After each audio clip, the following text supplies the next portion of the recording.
Akhirnya muncul lagi sampai di luar bayangan orang pada zaman dulu. Dan bukan kaleng-kaleng, Indonesia pun kini sudah berhasil mengubah minyak sawit. Hey guys, Assalamualaikum. Welcome back to my channel Lilia Pictures. Teman-teman semua, apa khabar? Seperti biasa, Bang tidak melupakan untuk mendoakan teman-teman agar sentiasa berada dalam keadaan yang baik dan sehat hendaknya di samping keluarga serta insan yang tersayang. Dan di kesempatan ini juga seperti biasa, Bang ingin mengucapkan jutaan terima kasih serta penghargaan kepada teman-teman semua yang telah pun sudi support dan subscribe channel Lilia Pictures ini, memberikan komen-komen yang positif kepada Bang Li. Bagi teman-teman yang baru saja tersinggah ataupun menonton video reaction ataupun apa-apa juga konten di channel Lilia Pictures ini, sudilah kiranya teman-teman untuk menekan tombol subscribe dan juga loceng sebagai tanda support kepada Bang Li. Jadi kali ini guys, Bang Li terpanggil untuk mereact salah satu daripada cadangan daripada teman subscriber Lilia Pictures. Beliau mencadangkan kepada Bang Li untuk menonton satu perkabaran ataupun berita terkini di mana Indonesia telah berjaya mencipta rompi dan helmet kalis peluru ataupun anti peluru yang diperbuat dari kelapa sawit. So, tanpa membuang masa, jom follow Bang Li, kita tonton video ini guys. Let's go. A few moments later. RI berhasil ciptakan helmet dan rompi anti peluru dari kelapa sawit. Wow. Ya, itu dia. Vest. Hey, hola Indomax Indo Magazine guys. Oke, berita yang mantap Jos. Oke. Kini datang lagi dari komoditas mantap andalan Indonesia, yaitu kelapa sawit, bos. Oke. Setelah Indonesia mulai berjaya dengan olahan minyak kelapa sawitnya yang cukup sangar, ya, ini biodiesel bahan bakar kendaraan, bahan bakar pesawat dan lain-lain yang membuat Uni Eropa menjadi kelepar-keleper. Ini olahannya nambah lagi, bos. Indonesia pun kini kabarnya berhasil menyulap limbah sawit menjadi sebuah perlengkapan alutsista, yaitu menjadi rompi anti peluru. Oke, Uni Eropa pun anti kini peluru sepertinya semakin ketar-ketir. Ya, itu dia. Lantas, pertanyaannya, bagian apakah dari sawit yang kini dapat dijadikan menjadi rompi anti peluru itu? Setelah ini kita bahas, bos. Tak sabar Kemudian Bang Li berita kedua melihatnya yang tak kalah mantap datang lagi dari negara asing asal benua Afrika yang kali ini lagi-lagi membeli produk pertahanan Indonesia. Oh, mantap. Kemarin heboh beritanya Pak Prabowo mengatakan bahwa banyak negara Afrika yang minta dilatih militernya oleh Indonesia. Kini muncul kabar baru di mana negara asing asal Afrika ini kabarnya telah memborong belasan ribu seragam militer produk asli buatan lokal Indonesia. Oh, ini terbaik guys. Cukup sangar. Lantas, kini negara Afrika manakah itu dan produk lokal Indonesia dari perusahaan manakah yang diborongnya? Penasaran beritanya? Jos. Tanpa banyak bacor, mari kita bahas berita lengkapnya satu persatu, bosku. Ya, jom guys, kita nonton apakah berita itu. Berita pertama yang sangat manjos, mantap Jos. Sangat manjos ya. Datang lagi dari kelapa sawit Indonesia, bos. Walaupun komoditas andalan kita ini dijegal habis-habisan oleh Uni Eropa dengan berbagai macam alasan, seperti yang pertama dulu dengan alasan kesehatan, kemudian alasan hak asasi manusia, dan kini lanjut lagi dengan alasan merusak alam dan pembabatan hutan alias deforestasi. Ternyata negara kita Indonesia pun tak mundur begitu saja, bos. Ya, sama juga dengan Malaysia ya. Jangan mengalah. Dikembangkan dari kelapa sawit ini pun akhirnya muncul lagi sampai di luar bayangan orang pada zaman dulu. Dan bukan kaleng-kaleng, Indonesia pun kini sudah berhasil mengubah minyak sawit menjadi bahan bakar kendaraan bermotor, bahkan bahan bakar pesawat terbang yang telah berhasil diuji coba dengan pesawat CN235 Testbed Indonesia. Dan bahan bakar lanjut lagi, pesawat bos. Indonesia pun ternyata telah berhasil menyulap alias mengubah limbah kelapa sawit jadi rompi anti peluru. Yang ini keren. Cukup sangar nih, bos. Cukup sangar. Bayangkan, bukan sawitnya yang digunakan, tetapi bahkan limbah kelapa sawit, bos. Limbah itu apa ya? Dikutip dari Detik Finance, Direktur Utama Badan Pengelola Dana Perkebunan Kelapa Sawit atau BPDPKS, yaitu Bapak Edi Abdurrahman pun mengatakan bahwa pihaknya telah menggelontorkan dana sebesar 519 miliar rupiah untuk mendanai sebanyak 293 penelitian, Bos. Satu turunan dari kelapa BPDPKS sawit. telah menerapkan syarat bahwa pelaksanaan penelitian harus bisa lanjut ke tahap komersialisasi. Dan itu beliau betul. pun menyebut bahwa salah satu turunan dari kelapa sawit berhasil menciptakan produk helm. Bahkan bahan dari kelapa sawit ini pun juga bisa digunakan untuk membuat rompi anti peluru, Bos. Nah, mantap Jos. Memang mantap lah ini. Lantas dari bagian sawit manakah rompi anti peluru itu dibuat? Lanjutkan lagi videonya sampai habis, bosku. Mantap lah, gimana boleh terpikir ya, bagus lah. Masih dari sawit sumber ini yang sama. banyak Ungkaplah bahwa rompi anti faedah peluru khasiatnya ini ya. dikembangkan dari bahan serat tandan kosong kelapa sawit atau biasa yang kita sebut dengan nama tangkos, Bos. Jadi tandan kosong kelapa sawit atau tangkos ini pun asalnya memang dari buah kelapa sawit sendiri, Bos. Setelah biji-biji kelapa sawit ini diambil dan diperas minyaknya dengan mesin pres di pabrik kelapa sawit, maka keluarlah sisa yang namanya tangkos. Hampas dia lah kalau di Malaysia, hampas. Digunakan lagi sebagai pupuk kebun kelapa sawit.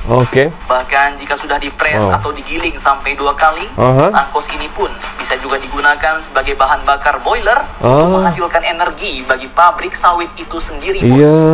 Namun kini ternyata tak disangka-sangka, tangkos yang selama ini cuma dijadikan pupuk atau bahkan dijadikan bahan bakar bagi boiler, ternyata seratnya bisa dimanfaatkan lagi menjadi rompi anti peluru, Bos. Bukan kaleng-kaleng ini. Hal ini pun merupakan hasil temuan dari tim dosen dan mahasiswa Institut Pertanian Bogor yang ditemukan oleh Dr. Siti Nikmatin, seorang peneliti IPB dari Departemen Fisika, Fakultas Matematika dan Ilmu Pengetahuan Alam atau Fakultas Dr. Siti Nikmatin. Dr. Siti Ketua Nikmatin Tim ini Inovasi berhasil membuat helm ramah lingkungan, Bos, dengan green composite atau GC yang menggunakan filler serat tangkos tadi pada ukuran mikropartikel. Kelebihan helm ini pun disebut terletak pada seratnya, Bos. Meskipun sudah banyak helm yang sesuai dengan standar nasional Indonesia atau SNI, namun tidak ada yang memiliki serat dalam bahannya seperti tangkos ini, Bos. Di mana serat dalam helm ini pun berfungsi untuk menyerap tumbukan yang terjadi ketika terjadi kecelakaan. Di mana fungsi penyerapan tumbukan ini pun juga berlaku pada sistem atau fungsi rompi anti peluru. Dan produk rompi anti peluru dari kelapa sawit ini pun sedang dikomersialisasi, Bos. Artinya dipatenkan sehingga nanti dapat dijual kepada para pengguna seperti pasukan militer. Ini mantap. Ini memang keren, luar biasa, guys. Kreatif dan inovasinya itu, wow.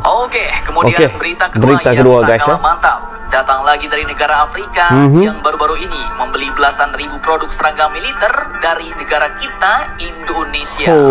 Sudah bikin uang, guys. Admin kutip dari kompas.com, titipal barangkali ya. Afrika ini ternyata adalah negara Zimbabwe. Baru aja datang itu hari ya. Pasukan militer Zimbabwe alias Zimbabwe Defense Force atau ZDF dikabarkan telah membeli perlengkapan militer dari salah satu penyedia perlengkapan taktis di Indonesia, yaitu PT Molai Satria Indonesia. Bukan PT Pindad ya. Main-main, Bos. Kerjasama antar kedua belah pihak ini pun disaksikan langsung oleh pihak Kementerian Pertahanan Indonesia. Sepatunya ya. Tentara Zimbabwe ini pun dikabarkan mencari kebutuhan produk militer dengan tingkat kenyamanan yang tinggi supaya bisa menyesuaikan dengan cuaca di negara mereka yang pastinya sangat-sangat panas dan juga kering, Bos. Direktur Utama PT Molai Satria Indonesia yaitu Bapak Aris Tiayuda pun kabarnya akan membuka nilai kerjasama antara pihaknya dengan tentara Zimbabwe. Ini Bang Li baru tahu ya, PT Molai ini. Akan bersyukur bahwa belasan ribu produknya telah berhasil terjual ke delegasi pertahanan Zimbabwe.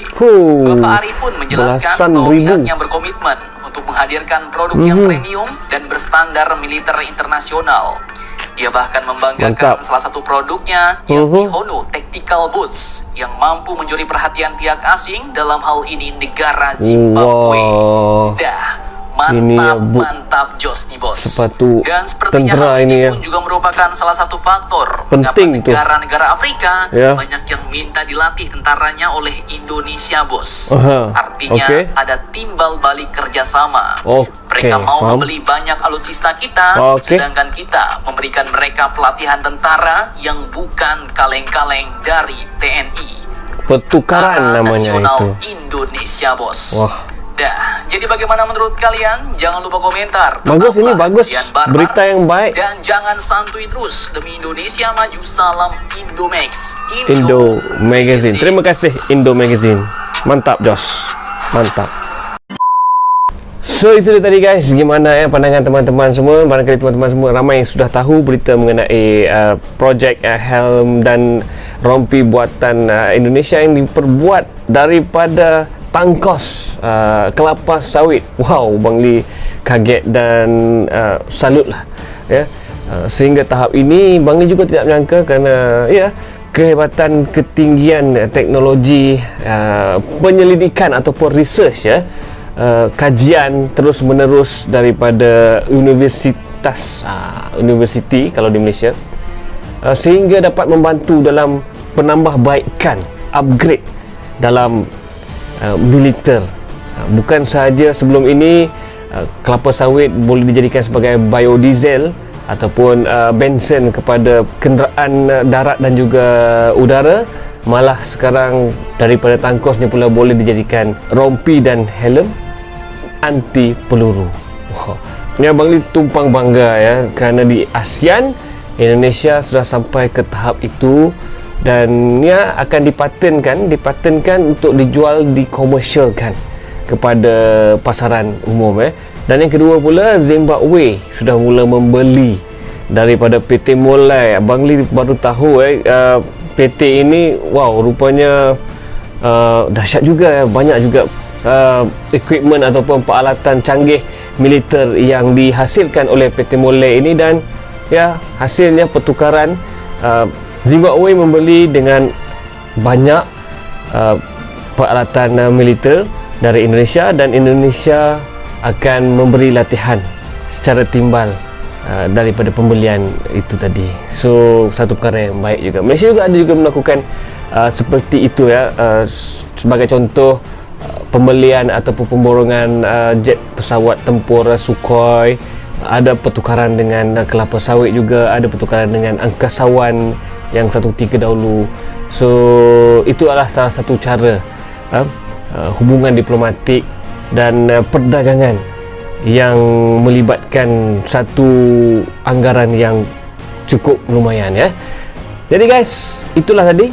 Jika teman-teman mempunyai sebarang maklumat dan informasi yang ingin dikongsikan bersama, dan seperti biasa tinggalkan komen teman-teman di ruangan komen. Kita bahas sesuatu yang baik dan positif, enggak ada salahnya.